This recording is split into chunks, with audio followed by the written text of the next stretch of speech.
Florida and Texas get set to do battle down in Gainesville. We are here previewing, predicting, and breaking down this game between the Gators and the Longhorns. Hello, everyone. I'm Chris Phillips. He's Cole the Bear Thompson. We appreciate each and every single one of you tuning in. As always, make sure you hit that like and subscribe button, guys. We are on the chase to 30,000 subscribers on YouTube. We can't do it without your love and support. Also, make sure you check out our friends over at FANDUEL, because as always, we are brought to you by our friends at FANDUEL. FANDUEL.com/SECU to get started with $250 in bonus bets when you win your first $5 bet. Once again, FANDUEL.com/SECU to get $250 in bonus bets today. The SEC Unfiltered Tour once again embarks upon Gainesville, Florida, the swamp, as the Florida Gators and Texas Longhorns get set to do battle. Texas in their SEC opener, and for Florida and Billy Napier, they're looking for a spark. They're looking for something to turn around this 2025 season. Does it come on Saturday afternoon in the form of an upset? Again, we will be there firsthand to witness it. Like I mentioned, I am Chris Phillips. He is Cole the Bear Thompson, joining me once again as we preview, predict, and break down this matchup. Bear, what's going on, my man? Appreciate you taking the time. Really excited to talk a little Gators and Longhorns with you.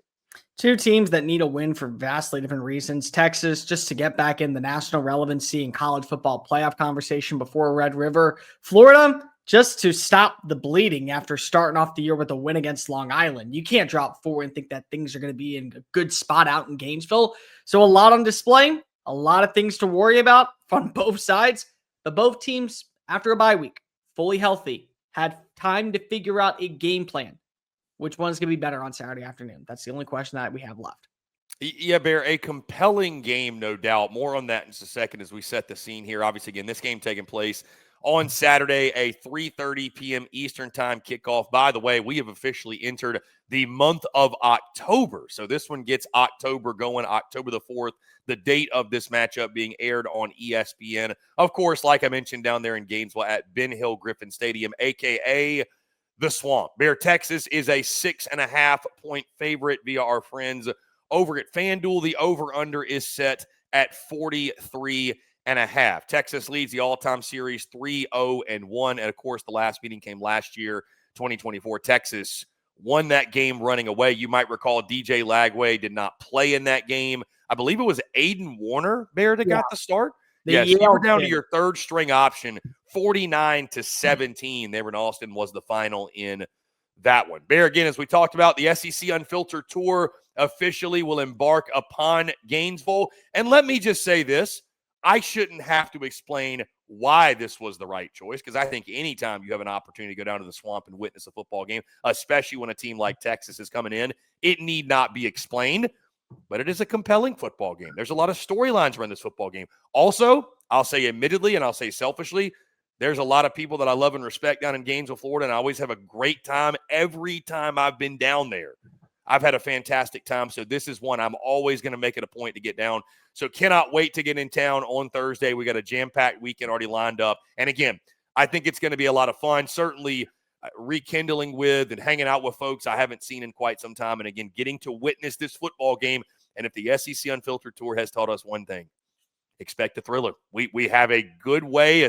We've got a sense for it of finding these games that come down to the wire. So I'm sure many of you Texas fans out there not too thrilled that this is the game we're picking this week. But again, really excited. This is one we had circled before the season. I know many others did as well. And maybe that's worth talking about, Bears, that this game doesn't quite have the luster that we once thought it would, right? I mean, Texas, for different reasons. Texas is sitting, obviously, at 3-1. You lose the season opener to Ohio State. You win 3 straight in non-conference play, but it's obviously the way that it has looked. And then for Florida, Bear, any hopes of this season being even remotely a success, I mean, those are on complete life support, if not essentially dead at this point. After, like you mentioned, you win your season opener there against Long Island, 3 straight losses to South Florida, LSU, Miami. You're coming off the bye week. Like you said, Bear, I do think it's interesting. This is a massive game for both sides for very different reasons for both. One is trying to spark their way in their run to Atlanta, to the college football playoff, to a national championship. The other's just got a head coach trying to save his job and save the direction of the program he's trying to lead it in. And so, again, it's a big game for very different reasons on Saturday. Again, Billy Napier is a coach that players want to rally around and they believe still has enough juice to where they can salvage this thing. And we saw that last season after week 3 with the loss to Texas A&M. They weren't perfect, and certainly they had their fair share of faults, but there was never a quit in the roster. They found their way back to the winning part of things with LSU and Ole Miss down the stretch. They beat Florida State, beat Tulane in the Gasparilla Bowl. Things are trending upward. And ultimately, that really did save Billy's job, is the fact that nobody ever quit and the buyout was just too lucrative. It's very easy to look at this team right now and say, even after a bye week, even after having over 10 practices to prepare for Texas, with what we know about the quarterback situation, with what we know about the inconsistency on the offensive line, with the play calling and the defense having to basically bail you out of trouble constantly, you could be in the fourth quarter down 24-0. Everyone quits on you. And this is where Scott Strickland says, we're not going to do it this week, but this was the nail in the coffin in the Billy Napier era. But for Texas, again, 55-0 win over Sam Houston. Your defense has kept you in every single game. Your quarterback play has been insufficient, but at least we finally saw a 300-yard passing performance from Arch Manning. You're starting to get a little bit of momentum on that side of the ball. You're fully healthy with your running backs, hopefully going to be coming on back in Trey Wisner and CJ Baxter, who didn't play against the Bearcats, weren't needed in a 55-0 win. Those are just non-negotiables that at this point you have got to continuously see take that next step forward. And that what we witnessed 2 weekends ago in Austin is the version of Texas that we've been waiting to see. Because either way, one of these teams is going to win the football game. One of these teams is going to lose the football game. But you want to know that the programs have made the necessary moves to put themselves in a direction where things feel like you're at least building something that you can be proud of going into the month of October. And I mean, Bear, think about how much the outlook of this game has changed. I mean, I recall specifically, not to put you on blast or anybody else, but this was a game a lot of folks were circling as like their sexy Heisman, or sexy upset pick for the Florida Gators. I mean, I know you had Florida beating Texas. There were many, many others, by the way. It wasn't just you that looked at the schedule and said, this is going to be kind of the breakout performance. And I mean, Bear, to say it feels like it's now or never for Billy Napier, we're probably past that point. We are. But there is no excuse for you to come out of the bye week from the Florida perspective and the Texas perspective also. But the Florida perspective, having that extra time, you're at home, you got your crowd behind you as much as they possibly can be. I know they've already turned at this point or are ready to turn at first sign of things going sour on Saturday. But like, there's no excuse for you to not come out, even if you don't win this football game and put together a really solid performance. We just witnessed it with Georgia and Alabama, what it's supposed to look like, how you come out of a bye week with a game plan, you catch your opponent off guard, if you will. Like, you've obviously spent 2 weeks preparing. You looked very organized. It's very in sync, right? Everybody's on the same page. The thing that has defined the Billy Napier era in his tenure in Gainesville is disorganization, is dysfunction, is confusion, I've said it before, being a stupid football team.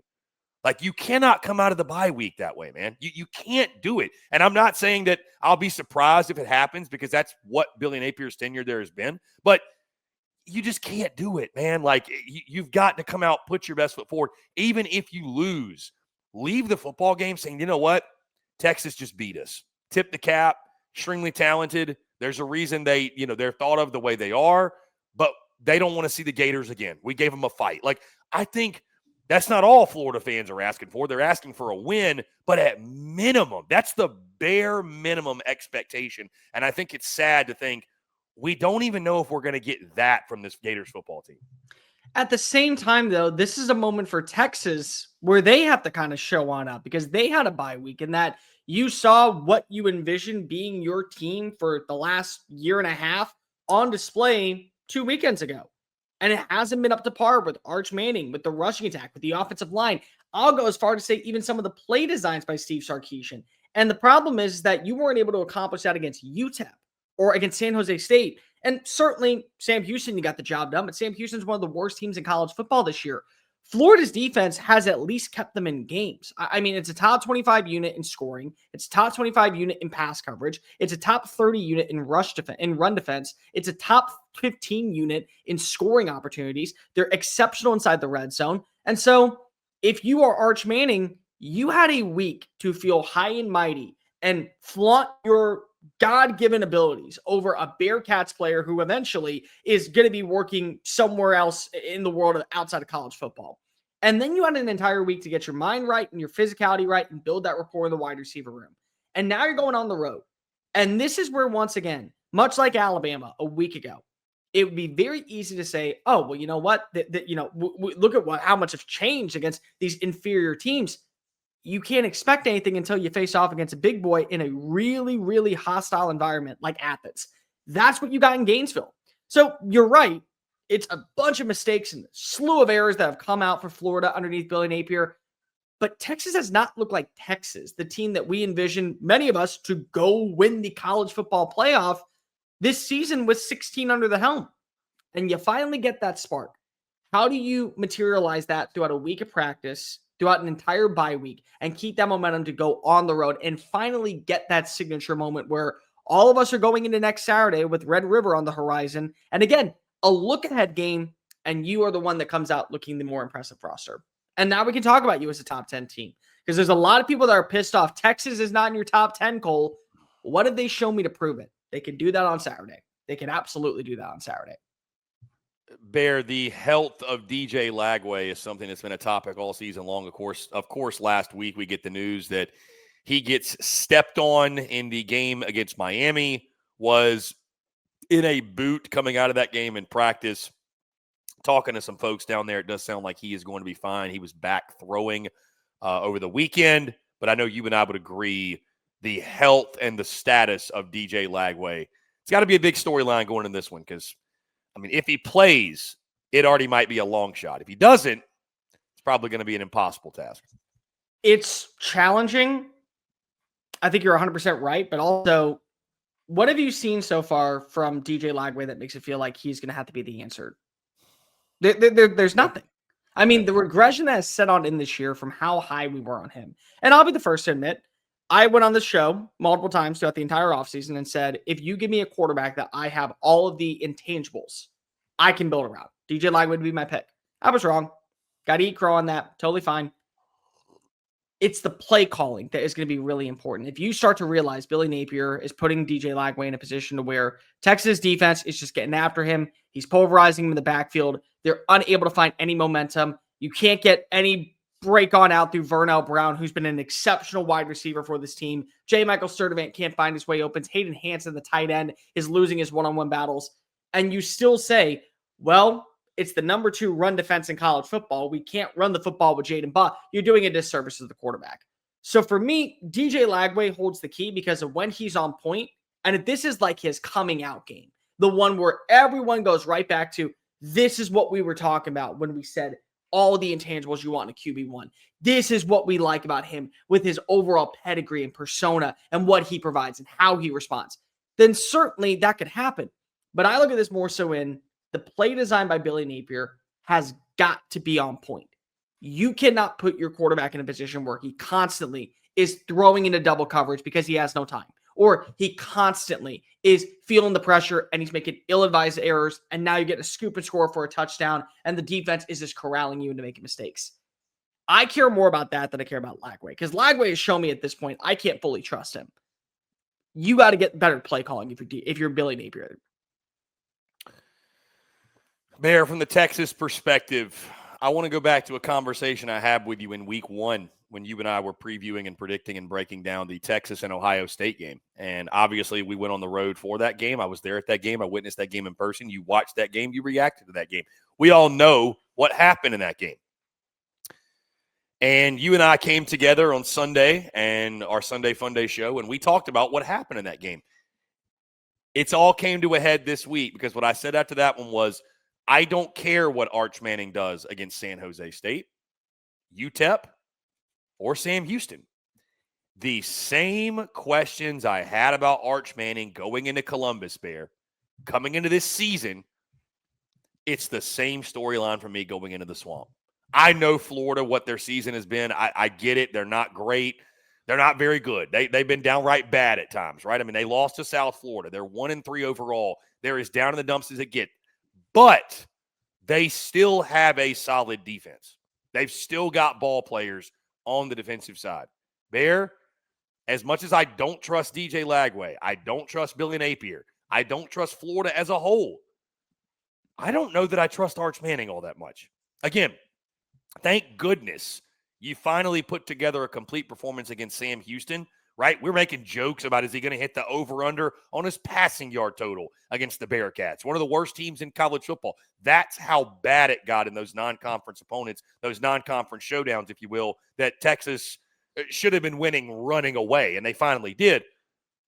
But I think the question's still valid. Until proven otherwise, can I depend on Arch Manning and this offense as a whole? Because to be fair, the offensive struggles haven't just been on him, but your QB1 at Texas. You're going to shoulder the credit when it goes well. You're going to shoulder the blame when it doesn't. I am fascinated to get to witness firsthand yet again. I mean, this is crazy to think. I'll be seeing this again in person. Does Arch Manning show up and let's just live up to the hype. Remove the hype. Does he just give you a solid performance? Like, is he a guy that you can go out there and say, we can depend on him to put us in a great position to win the football game? He's not going to be throwing balls in the dirt. He's not going to be panicking in the pocket. He's not going to be making poor decisions. Is it a guy that looks like he has progressed and taken a step from week 1 to now? Or is it more of the same? And Arch Manning, we have to label as a liability for the Texas offense. Basically, at this point, you just want to know, is Arch good enough to keep you in games? Because everything else is around. I mean, don't get me wrong, the offensive line, I still have a ton of questions on. And the weaponry is nowhere near as polished as it was a season ago. But your defense is going to bail you out of trouble. It still is a top 5, if not top 3 unit in college football. You still have a manageable schedule that can put you in a position to where you're going 10-2 at worst, and you're still, at worst, and you're going to the college football playoff. But it does come down to Arch Manning. What I will be very intrigued in is seeing what that rapport is going to look like in this passing game, because Ryan Wingo finally had his breakout moment against Sam Houston State, 2 touchdowns on the day. Parker Livingston has been a really good godsend in the passing attack and a reliable weapon for Arch Manning in his first 3 matchups. 232 receiving yards. He's averaging 21.1 yards a play, 3 touchdowns on the year. DeAndre Moore starting to pick up a little bit of steam. Jack Endries, the tight end from Cal, been a good receiving threat, had those 2 big touchdowns against San Jose State. Can you continue to see that rapport? Can you get back also Emmett Mosley? What's his status? The Stanford transfer. But you also got to remember that right now we don't know the status of the running back room. Trey Wisner, CJ Baxter, they did not play in the matchup against Sam Houston State. So this may be one where, again, you're putting a lot of pressure on Arch to have to deliver, not just through the air, but also with his legs. For me personally, I just want to see the decision-making go on up. Because if this ends up being a defensive slugfest and a back and forth with a couple of big stops on 3rd down, Texas now I think has a kicker you can trust. Not saying it's been elite, but you can trust Mason Shipley. He's 16-16 and 5-5 on field goals and point after attempts, to where this game may be 15-3. But at least you're getting points out of it. Texas has an offense that at least can have some identity to it. I don't know if Florida does right now. But if this is a defensive slugfest, if Arch makes the right reads, targets the right players, does not force a lot of balls, and also isn't throwing just junk, you should be in position to where you're at least walking away with a field goal. And I'm not saying you want to do that at Texas, because you have a pride standpoint. You have an offense that's headlined by a coach that many people believe is the best in the SEC. But right now, you just need a win. You need a guaranteed win that puts you right back on the wagon and being viewed as a force in the college football playoff conversation. You can do that if you just don't make the mental mistakes. Can you do that? Because then you go face off against Oklahoma next week, and that is a defense much like Florida, that will get after you. Depending on what they look like against Kent State, they may also have an offense that can get after you as well. Bear, speaking of the defense, and again, Texas, certainly, you've got a defense you can depend on. I mean, I will say, even with the struggles that Arch Manning has had, I'm probably more concerned about what Florida is going to try to do offensively against that Texas defense than I am Texas offensively going up against still a really good Florida defense. But, yeah, if I got to pick and choose here, that's the matchup, the Florida offense against the Texas defense, that I'm more so concerned for the offensive side. Bear, you mentioned, though, the defense, the role they play, the Texas offense, etc. Really interesting stat via our friend CJ Vogel over at On Texas Football. Call it the magic number, Bear, for the Longhorns. Good reminder, Texas is 26-2 since the beginning of 2023 when they scored 21 points or more. Does Texas score 21 or more on Saturday? That's the big question, right? History says they win if they do. That's the reality, though, is that's how good the defense has been. But can you get 21 points? Again, you had struggle getting 28 against UTEP. Yeah. I mean, and it's not to be facetious. It really is. It's funny, but it's not. You know what I mean? Like you had struggles against UTEP. UTEP is sitting with 1 win on the year, and it took you forever to get things moving. And I get it. You had the injuries, and you didn't have a sufficient run game. Florida doesn't care about that. Florida's on life support. I mean, they're fighting to make sure that they get to make it to tomorrow, and they have a defense that will get after you. What I will say is the defense of Texas, once again, I think is going to have to create a turnover. They're going to have to find a way to get some points on the board just to give them a little bit of leniency and be able to give an offense some time to figure out some momentum. Anthony Hill, what he's been able to provide this year has been great. Pass rushing has been great. I'll tell you the matchup that I'm really excited to see. Grayson Littleton versus Vernell Brown, 2 freshmen who have done exceptional transitioning from the high school level. Vernell Brown, #1 wide receiver, had that big catch against Long Island to start the year. He's currently leading the team in receptions, receiving yards. He's only #2 in college football behind Malachi Toney at Miami for receptions among freshmen.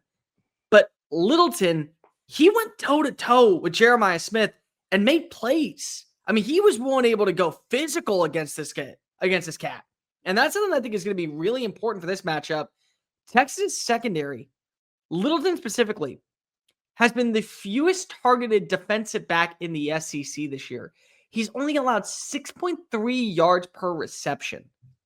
If he ends up having a good game and taking away the #1 threat for DJ Lagway, once again, what if he throw the turnover rate for Lagway could lead to Littleton having a big interception at the right time and maybe putting the offense inside the red zone to where they can score points. So you're right. This defense, I think, is going to be very important in this game.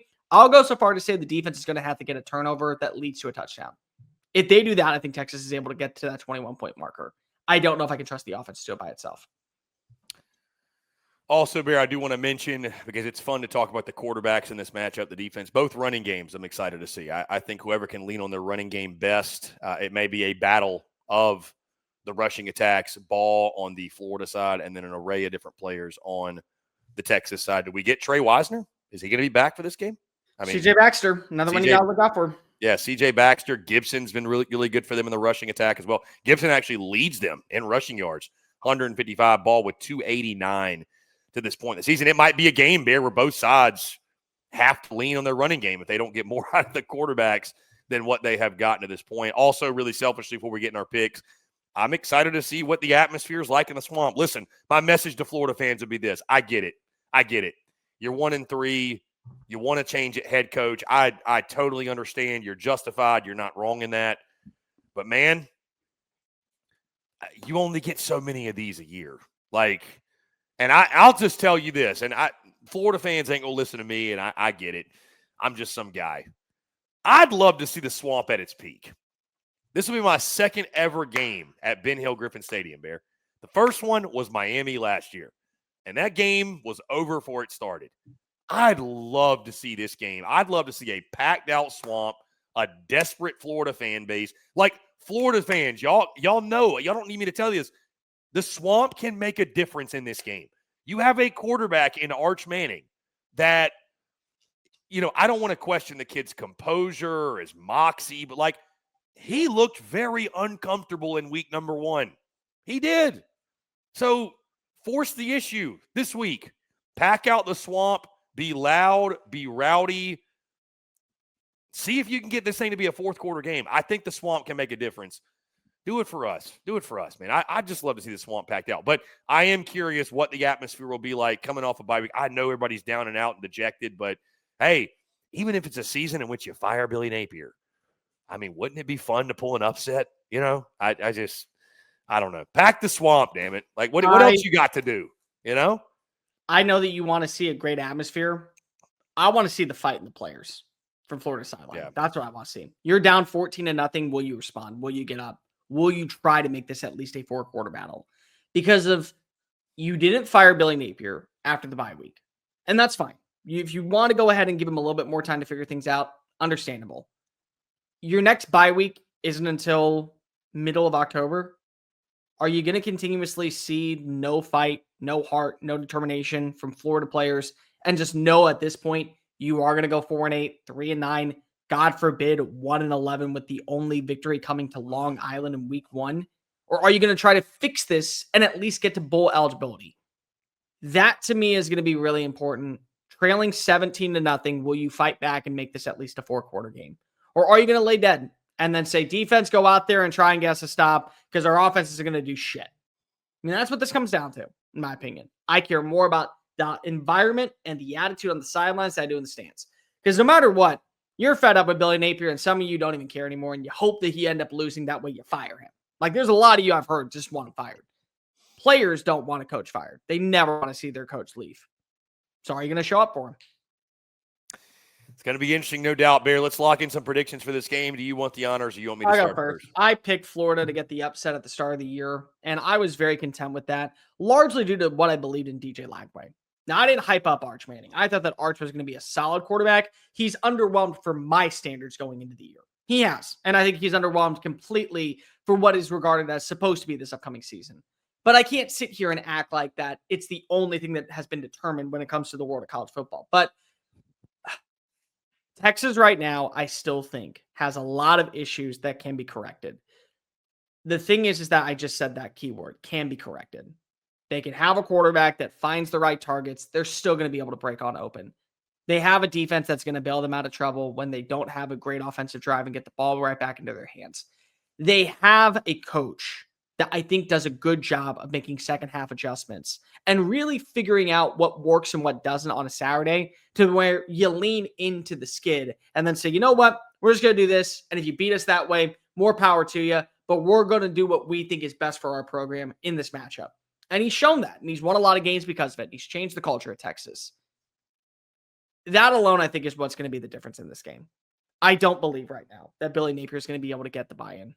I don't believe right now that the play calling is going to change. Again, you have a great running back in Jaden Baugh that we barely spent any time talking about. He's averaging 6.9 yards a play. You're going up against the number 2 run defense in the country. Are you going to run him and then he's going to average, 3 yards a play? And that ends up being the only story that she wrote? Because if you can't trust DJ Lagway to get the ball out of his hands in time, are you going to trust your defense that's going to be able to bail you out of trouble? Are you going to trust that all these things that you have that are working, you don't lean into because of you constantly are negating what are your strengths and trying to just figure out things that you think should work? I don't see the second half adjustments ever with Florida. I don't see the ability to respond when down ever. I see a team that relies so heavily on one side of the ball to have to deliver. And unfortunately, they're let down every single week. And they're going to be let down again. It would be so easy for me to say Arch Manning doesn't impress on the road, and this becomes a game where Florida finds a way to pull it off. But you got to trust the two main elements of your team, a quarterback and a head coach, and I don't trust either right now. I don't trust Arch Manning, but I at least trust Steve Sarkisian. That's why I'm picking Texas to win. I'm picking Texas to cover. I got a final score of 24-10. I just do not think you are going to see a lot of points be scored. And by the way, I think Texas scores 17 offensive points. I think the final touchdown comes on a Grayson Littleton or a Mookie Taft pick six. That's going to be the way this game goes. 24-10, final score out in the swamp. And this is where Scott Strickland says, all right, there's no turning back. It's time to move off of Billy Napier. Especially with the trend in the SEC, Bear. We just saw Sam Pittman get the axe. Maybe the dominoes now begin to fall and the momentum swings to see a couple other coaches, including Billy Napier, obviously, get canned. Yeah, like I said, let me say this. First and foremost, excited to get down to the swamp. I love going to Gainesville. Florida fans have been so good to us every time I've been down there. The hospitality, second to none. Really, really excited for it. I don't care what anybody says about this game or, people want to question why we're going. I'm stoked to get down there. Like I mentioned, Bear, and I'll keep this pretty short and sweet. The questions I had about Arch Manning going into week 1, that game at Ohio State, I still have those very same questions going into Gainesville. I don't know and trust what I am going to get out of him. but I trust Billy Napier and DJ Lagway less, if I'm being totally honest. I don't trust Arch. I don't trust the Texas offense. I trust Florida far less. At this point, I don't believe that Billy Napier could coach his way out of a wet paper bag. I just don't. And I don't say that with any personal vendetta or any personal feelings behind it. I just have to go off what I've seen to this point. I do think Florida makes this a closer game than people are going to expect. The one thing we've seen, this team will not quit on Billy Napier. They will rally around Billy Napier. I do think Florida is going to look better coming out of the bye week. But that magic number of 21 for Texas, Bear, somehow, some way, I think Texas is going to get there, whether it's behind the running game, whether Arch Manning does play one of his better games this season. 26-2 since the start of 2023 when they scored 21 points or more are the Texas Longhorns. I think they eclipse that number, and I think it leads them to a win. Give me Texas 27, Florida 22. A little bit of an odd score here. And I think Florida does cover this spread. I think they keep it close. I think it's going to be a competitive game. But if it comes down to a close game late, I don't trust Billy Napier to out-scheme or out-coach Steve Sarkisian and his staff. I like the Longhorns coming off the bye themselves to go on the road, get the win. A win they absolutely need going into that massive Red River shootout. And for Florida, like you mentioned, sitting at 1-4, picking up the pieces. It's not a matter of if, it's a matter of when Scott Strickland in Florida pulls the plug on Billy Napier's tenure in Gainesville. So I got 27-22, Texas beating Florida. You've got 24-10, Longhorns getting the W. So we are both going with Texas, guys. We'd love to hear from you because that's going to do it all from us. Do you agree? Do you disagree? Who you picking to win this game down to the swamp between the Gators and the Longhorns? Guys, we appreciate each and every single one of you tuning in. Before we get out of here, do want to tell you about our friends over at FanDuel because, as always, we are brought to you by our friends at FanDuel. FanDuel's got you ready for the NFL season with an offer you won't want to miss. New customers can bet just $5 and get $300 in bonus bets if you win. That's right. Pick a bet $5. If it wins, you'll unlock $300 in bonus bets to use all across the app. You can build parlays, bet player props, ride the live lines, whatever your style. FanDuel's got you covered. The NFL season's here. The only question is, are you ready to play? Visit FanDuel.com/SECU to download the FanDuel app today and get started. Once again, FanDuel.com/SECU to get in on the action today. Guys, once again, we appreciate each and every single one of you tuning in. Let us know your prediction down in the comments below. Make sure you like and subscribe on YouTube as we continue that chase to 30,000 subscribers. Check us out wherever you get your podcasts, social media platforms, our website, SECUnfiltered.com. And as always, I'm Chris Phillips. He's Gold the Bear Thompson.